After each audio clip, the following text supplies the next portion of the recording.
गंगा ने अपने पुत्रों को नदी में क्यों बहा दिया था?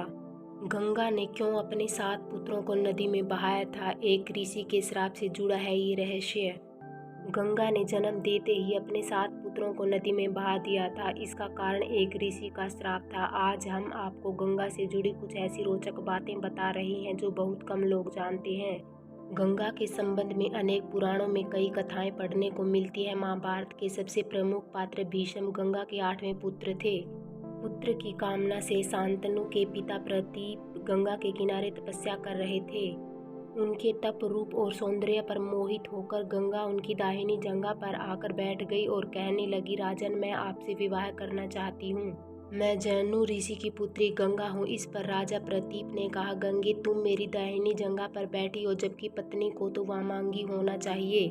दाहिनी जंघा तो पुत्र का प्रतीक है, अतः मैं तुम्हें अपने पुत्र वधू के रूप में स्वीकार कर सकता हूँ। यह सुनकर गंगा वहाँ से चली गई। जब महाराजा प्रतीप को पुत्र की प्राप्ति हुई तो उन्होंने उसका नाम शांतनु रखा और इसी शांतनु से गंगा का विवाह हुआ।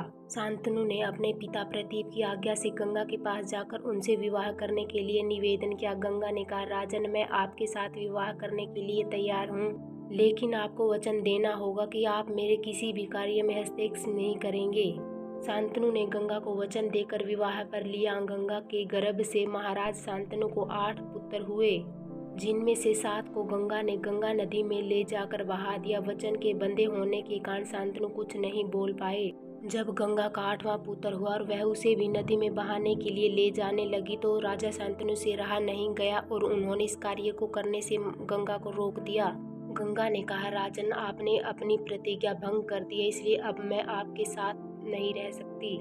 इतना कहकर गंगा वहां से अंतर्ध्यान हो गई। महाराज शांतनु ने अपने उस पुत्र को पाला पोसा और उसका नाम देवव्रत रखा। देवव्रत के किशोरावस्था में होने पर उसे हस्तिनापुर का युवराज घोषित कर दिया। यही देवव्रत आगे चलकर भीष्म कहलाया। इसलिए गंगा ने बहा दिए थे अपने 7 पुत्र। एक बार धू नामक वसु ने वशिष्ठ ऋषि की कामधेनु का हरण कर लिया। इससे वशिष्ठ ऋषि ने धू से कहा कि ऐसा काम तो मनुष्य करते हैं, इसलिए तुम 8वां वसु मनुष्य हो जाओ। यह सुनकर वसु ने घबराकर वशिष्ठ जी की प्रार्थना की तो उन्होंने कहा कि अन्य वसु तो वर्ष का अंत होने पर मेरे श्राप से छुटकारा पा जाएंगे, लेकिन इस धू को अपनी करने का फल भोगने के लिए 1 जन्म तक मनुष्य बनकर पीड़ा भोगना होगी।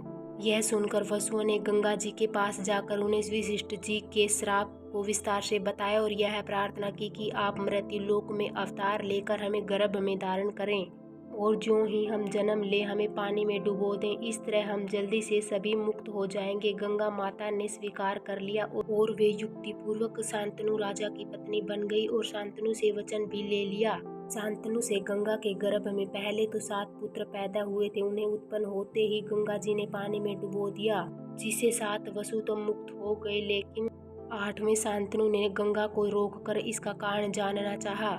गंगा जी ने राजा की बात मानकर वसुओं को वशिष्ठ के श्राप का सब हाल कह सुनाया। राजा ने उस 8वें पुत्र को डुबोने नहीं दिया और इस वचन भंगता के कारण गंगा 8वें पुत्र को सौंपकर अंतर्ध्यान हो गई। यही बालक धू नामक वसु था।